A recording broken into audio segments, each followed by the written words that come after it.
तर मित्रांनो सान्वी चप्पल विकाय बसलेला आहे. श्री पण बाजूला बसलेला आहे आणि त्याला आता विचारून बघूया आपण सान्वी चप्पल किती रुपयाला विकत आहे. आणि श्री पण बाजूला बसलेला आहे. श्री हाय आणि सान्वी हाय. तर सान्वी चप्पल विकायला जर तुम्हाला चप्पल पाहिला तर सान्वीला येऊन भेटा आणि सान्वीला विचारू आपण चप्पल किती रुपये जोडी आहे. तर सान्वी हे चप्पल किती रुपये जोडी आहे ग? हे किती रुपयाला आहे आणि हे कितीला आहे?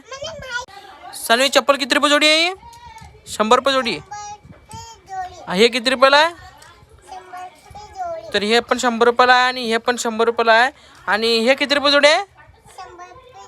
हे पण 100ला आहे. आणि हे कुठं आहे? ह्याचं एक नाही की हे एक घालायचं का? ह्याचं एक नाही आहे, ह्याला पण एक नाही आहे. टाकून दिलीस तू? अरे मग आता कुठलं आम्ही विकत घेतलं कसं? आम्हाला हे आवडतं तर आम्ही कसं घेणार मग? मला हे द्या, हे मला पाहिजे आहे. किती रुपयाला? 50ला द्या की हो.